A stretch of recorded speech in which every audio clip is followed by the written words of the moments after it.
बिस्मिल्लाहिर्रहमानिर्रहीम जी। मैं Ali Awais part building new Pakistan से। आज हमारे साथ हमारे बहुत ही डियर फेलो सलार मोहसिन वड़ैच साहब मौजूद हैं, जिनकी recently selection as a national saving officer ministry of finance के अंदर हुई है। सबसे पहले तो मैं वड़ैच साहब को बहुत ज़्यादा मुबारकबाद थैंक यू सर। पेश करता हूँ, और दूसरा बहुत सारी वार्म विशेस आपके फ्यूचर करियर को थैंक यू सर। लेकर। जो सलार मोहसिन वड़ैच साहब हैं, he is a multi talented guy. 2013 से वो प्रिपरेशन में हैं, मल्टीपल उन्होंने रिकमेंडेशंस ली।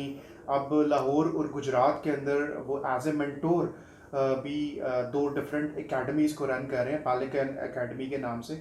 तो हम नेशनल सेविंग ऑफिसर के इंटरव्यू के बारे में बात करेंगे, लेकिन उससे पहले इनिशियली हम ब्रीफली उनसे डिस्कस करेंगे कि सो फार उनका जो जर्नी है 2013 से लेके 2023 तक वो कैसा रहा, अगर वो ब्रीफली उसके ऊपर रोशनी डाल सकें। जी sir, thank you so much. I am Salar Mohsen Wadaich.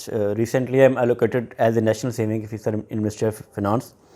Before that, I have served as a officer in Ministry of Defence and as an intelligence officer in Punjab Police Special Branch, as a school educator in government of Punjab Education Department, or for short term, I joined patrolling department as well. तो जो मेरा journey की यहाँ तक बात है, after completing my graduation I appeared in first NTS exam in August 2013 and recently in August 23rd I also appeared in federal exam. तो this journey span over 10 year, जिसमें मैं मोर देन 31 पेपर MCQs में appear हुआ. I appeared thrice in competitive exam CSS and 3 दफ़ा मैं PMS examination में appeared हुआ 2017 में, 2020 और 2022 में. As well as you mention that my experience of teaching is concern since December 2019 I have been teaching the aspirant of competitive exam. तो ये एक बड़ा डेडिकेटेड और बड़ा मोटिवेटेड जर्नी था in which I learn a lot of things. ठीक है। अच्छा मोहसिन साहब, अगर आप चूँकि आपने बेशुमार आप इंटरव्यूज़ में अपेयर हुए, मल्टीपल रिकमेंडेशंस ली, तो बड़ा ब्रीफली अगर आप कुछ टिप्स दे सकें नए एस्पिरेंट्स के लिए कि इंटरव्यू के हवाले से कौन सी चीज़ें हैं, इंपॉर्टेंट एरियाज़ हैं जिनको उनको कंसिडर करना चाहिए while preparing for the interviews. Right sir, मैं मोर देन 12 जो इंटरव्यू हैं FPSC के PPSC को NTS में, उनमें अपेयर हुआ और 6 रिकमेंडेशन मुझे मिली हैं. इसमें मैंने जो अपने इस जर्नी में देखा कि जो ओवरऑल एक इंटरव्यू पैनलिस्ट है वो 10 डिफरेंट एरिया हैं जिनको वो टच कर रहे होते हैं.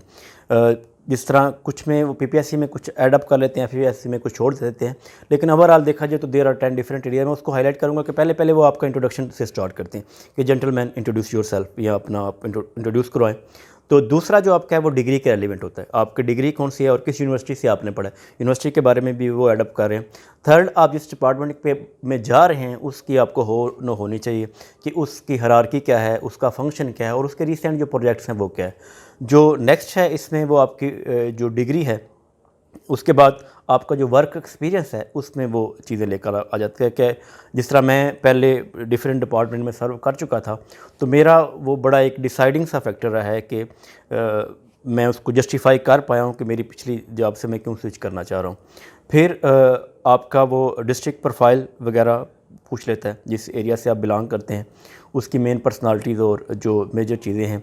देन आपके करंट अफेयर पे वो पूछता है, नेशनल इंटरनेशनल करंट अफेयर को ऐड करा होता है, जिसमें हमारी एग्रीकल्चर इकानमी जो है वो मेजर फैक्टर होते हैं.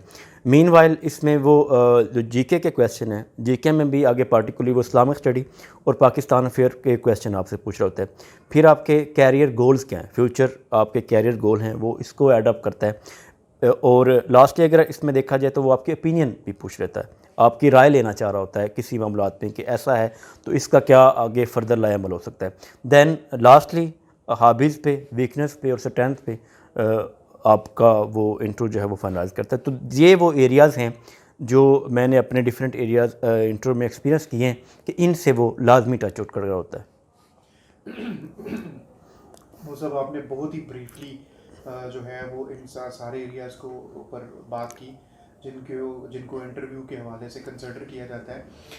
अगर आप थोड़ा सा बता सकें कि जो आपकी जो नई एलोकेशन हुई है as a national saving officer, national saving officer की जॉब डिस्क्रिप्शन क्या है, वो क्या काम है जो नेशनल सेविंग ऑफिसर के ज़िम्मे होता है? अल्हम्दुलिल्लाह it's my fifth job in government sector. तो इसमें फ़र्स्ट ऑफ़ ऑल जो नेशनल सेविंग सेंटर है, इसको आप गवर्नमेंट बैंक के तौर पर लें तो इसका जो हेड होता है, हेड ऑफ़ डैट ब्रांच, वो एक नेशनल सेविंग ऑफिसर होता है। इसके ज़िम्मे फ़र्स्ट ऑफ़ ऑल अगर हम कैलकुलेट करें तो ऑल जो गवर्नमेंट के रूल्स रेगुलेशन और लॉज होते हैं वो इम्प्लीमेंट इसने ब्रांच में करने होते हैं। सेकेंडली ये पब्लिक इसकी मीटिंग भी होती हैं, तो पब्लिक रिप्रेजेंटेटिव भी होता है डिपार्टमेंट की तरफ से, रिप्रेजेंट कर रहा होता है पब्लिक के बिफोर। फिर अभी रिसेंटली इसको ऑडिट और इंस्पेक्शन का भी राइट आउट दिया गया है। फिर जो गवर्नमेंट्स की स्कीम्स होती हैं उसको फुलफिलमेंट करना, और एक ब्रिज फॉर हायर अप्स और अपना जो लोग सबऑर्डिनेट्स हैं उनके दरमियान एक ये पुल का किरदार भी कर रहा होता है। बिल्कुल ठीक। मोहसिन भाई, थोड़ा सा अगर आप इसमें ऐड कर सकें कि बिफोर हम इससे पहले कि फॉर्मली हम आपके इंटरव्यू की तरफ जाएं, कि पैनल में कितने लोग थे आपके इंटरव्यू के और कितने टाइम का आपका इंटरव्यू हुआ? ये जो अभी रिसेंटली मेरा इंटरव्यू हुआ, इसमें 3 लोग थे एफपीएससी के पैनल में, जिसमें एक जो थे वो डायरेक्टर लेवल के थे central directorate of national saving के। देन दो जो थे वो एफपीएससी के मेंबर थे, और मेरा जो इंटरव्यू की ड्यूरेशन थी वो ऑलमोस्ट 12 से 15 मिनट तक रही है। बेहतर होगा। अच्छा मोहसिन साहब, हम आपके इंटरव्यू को थोड़ा सा क्लासिफाई करेंगे 3 एस्पेक्ट्स के अंदर।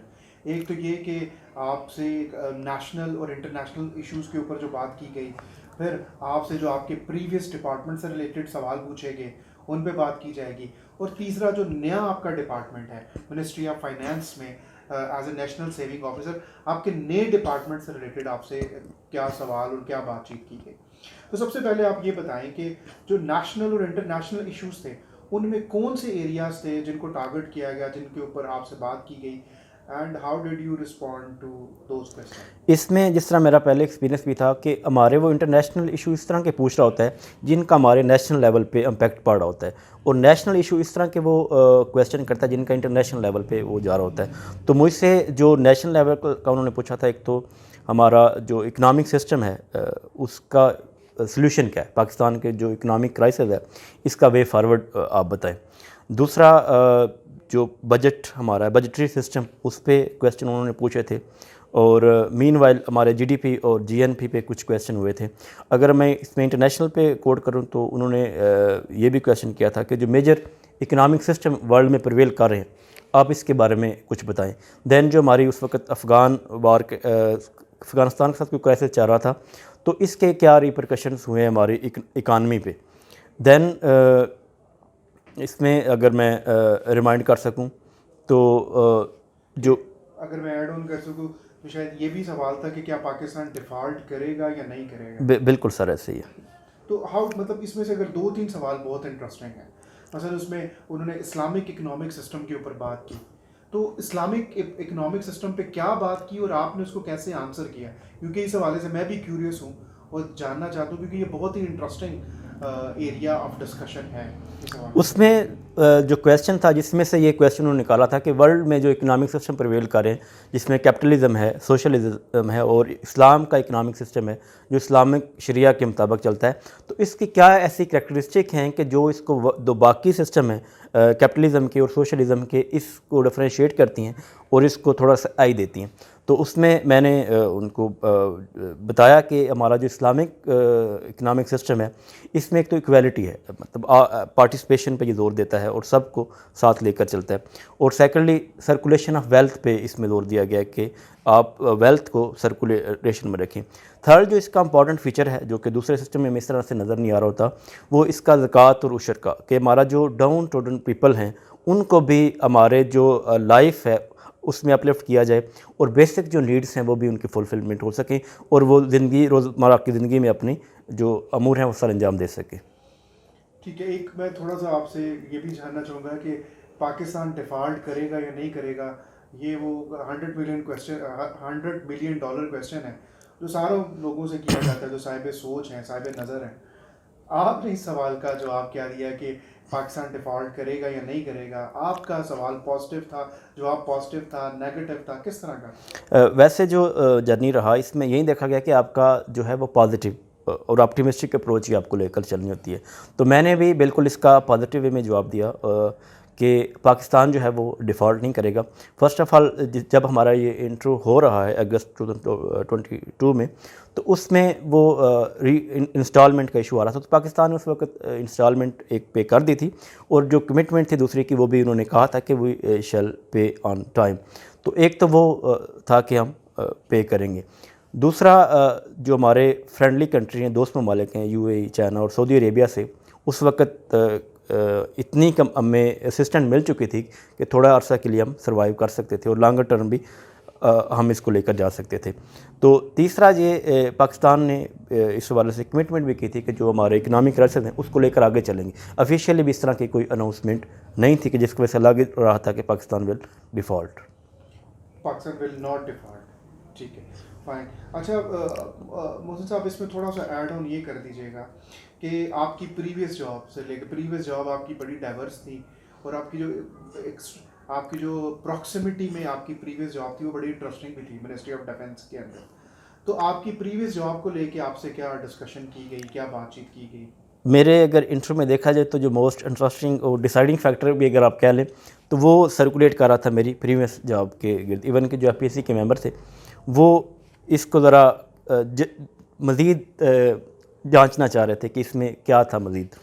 तो फ़र्स्ट ऑफ़ ऑल मैंने उन्हें बताया कि सर मैं रीजनल हेडक्वार्टर में रहा हूँ। इंटेलिजेंस एजेंसी में मेरी जितनी भी जॉब्स रही हैं इस्लामाबाद से लेकर गुजरांवाला, लाहौर, बहावलपुर, मुल्तान में। तो रीजनल हेडक्वार्टर में मेरा जो एक्सपीरियंस रहा वो एडमिनिस्ट्रेशन लेवल के जो काम होते थे, फील्ड से जो इन्फॉर्मेशन आ रही है उसको कलेक्ट करना और आगे डिसेमिनेट करना। तो इसमें भी मेरा एडमिनिस्ट्रेशन का ज़्यादा रोल रहा है और जो हमारे हाई ऑफिसर्स के उनके साथ मेरा वो मिलकर काम करने का तजर्बा ज़्यादा रहा है। और मीनवाइल जब मैं फील्ड में भी रहा हूँ तो मेरा वो वेरिफिकेशन का थोड़ा काम था, तो उसमें भी मुझे लोगों के इंटरव्यू और थोड़ा जांचने का मौका मिला, जिससे मेरा जो एक्सपोजर है वो भी बिल्ड हुआ और दूसरा जो काफ़ी चीज़ें थी जो जानने वाली जो मुझे इल्म में आई। अच्छा, सलार मोहसिन साहब, एक बहुत ही इम्पोर्टेंट सवाल होता है कि जी आप जो आपकी प्रीवियस जॉब है उससे स्विच करके आप नई इस जॉब के ऊपर क्यों आना चाहते हैं? क्या आपसे भी ये सवाल पूछा गया या इस सवाल को ओवरलुक किया गया? बिल्कुल सर, मुझसे ये क्वेश्चन पूछा गया कि आप एक वर्ल्ड रिकग्नाइज्ड डिपार्टमेंट में सर्व कर रहे हैं, तो why do you want to switch in such a department जिसमें कि वो थोड़ा इस तरह की डाइवर्सिटी नहीं है, डायनामिक सिचुएशन नहीं है। तो मैंने उन्हें बताया कि सर जिस तरह मैं एक डिपार्टमेंट में रहा भी हूँ तो थोड़ा एडमिनिस्ट्रेटिव लेवल के टास्क से ही जुड़ा हुआ था। तो देन मेरी जो क्वालिफ़िकेशन है वो भी थोड़ा सा मुझे इस बात की तरफ परसू करती है कि I should go for the next best available option. तो इसलिए मैनेजेरियल जो पोस्ट है नेशनल सेविंग ऑफिसर की, I think my self very suitable candidate for that, क्योंकि मेरा जो एक्सपोजर है, जो एक्सपीरियंस है वो मुझे इसके लिए वेरी सूटेबल कैंडिडेट बनाता है कि मैं best of the best perform कर सकूँ इसके लिए। ठीक है। अच्छा मोहसिन साहब, हमने देखा ये है कि डिपार्टमेंट से रिलेटेड भी बम्बार्डमेंट होती है सवालों की। आपसे सिर्फ एक ही सवाल पूछा गया कि आपकी जो नेशनल जो इंस्टीट्यूट ऑफ नेशनल सेविंग है उसके हेड को उन्हें इसके ऊपर ही बात की गई है, इसके अलावा भी डिपार्टमेंट से रिलेटेड कुछ सवाल थे जिनको पोज किया गया आपको इंटरव्यू में? जी सर, जिस तरह आपने सर पहले मेंशन किया है कि duties and responsibilities of national saving officer, उसके बारे में क्वेश्चन किया गया था। फिर हमारी 6-7 वीक्स की ट्रेनिंग होती है इस्लामाबाद में, the institute of national saving. तो उसकी हेड के बारे में उन्होंने पूछा गया कि वो कौन है। तो इस तरह के वो डिपार्टमेंटल क्वेश्चन पूछ रहा होता है। आखिरी सवाल सलार मोहसिन साहब, कि आपकी सिलेक्शन माशाल्लाह, जैसे आपने बताया कि आपने 6ठी रिकमेंडेशन ली है इस कंपटीशन के एग्ज़ाम्स के अंदर, तो इस सिलेक्शन के अंदर वो कौन सा इम्पोर्टेंट पॉइंट था जो आपको लगता है कि जिसने सबसे इम्पोर्टेंट रोल प्ले किया आपके रिकमेंडेशन के अंदर, अगर आप उसको थोड़ा सा एसेंचुएट कर सकें? सर ओवरऑल देखें, मतलब इस जर्नी से कि एज ए स्कूल टीचर से नेशनल सेविंग ऑफिसर तक, तो इसमें क्लियर गोल जो है वो बड़ा इंपॉर्टेंट रोल अदा कर रहा होता है। इवन कि जब मैं मिनिस्ट्री ऑफ डिफेंस की ट्रेनिंग में गया था तो मेरे पास मेरे बुक्स के 2 बैग अजाफी थे, क्योंकि मैं अपने गोल में वेरी क्लियर था कि I have to become officer in government department. तो क्लियर गोल, फिर आपकी डेडिकेशन और कंसिस्टेंसी जो है ये आपको आपकी सक्सेस के करीब से करीब तर कर देती है। सलार मोहसिन साहब, आपके टाइम का बहुत शुक्रिया, और मैं दुआगो हूँ, नेक तमन्नाएँ हैं आपके फ्यूचर कैरियर को लेके। एक दफ़ा से दोबारा आपके टाइम का और आपके इंटरव्यू का बहुत शुक्रिया। Thank you so much sir. इसमें मैं आप सर अली वैसबान साहब का भी शुक्रिया अदा करना चाहता हूँ, क्योंकि मेरा जो स्टडी का पीक टाइम था 2021 और 22 वाला, उसमें बंदा एक सोशलाइज नहीं रहता, काफ़ी चीज़ें दूर हो जाती हैं। तो उसमें 2-3 लोग से जिनसे मैं कंटेक्ट में था और मुसलसल रहनुमाई ले रहा था, इवन मैं इंटरव्यू में प्रिपरेशन में, तो सर अली वैसबान साहब का भी मेरी सक्सेस में काफ़ी ज़्यादा रोल है कि इन्होंने उस डिसाइडिंग जो मेरा एक टाइम पीरियड था लाइफ का, उसमें काफ़ी हेल्पफुल किया, मोटिवेट किया, और अल्हम्दुलिल्लाह I am now at officer rank. Thank you so much sir. Salar Mohsin साहब, आपके एक्नॉलेजिंग वर्ड्स का बहुत शुक्रिया, और जैसे मैंने कहा कि बहुत सारी दुआएं और नेक तमन्नाएं हैं आपके फ्यूचर कैरियर को लेकर। Thank you so much. बहुत शुक्रिया, thank you very much. Thank you.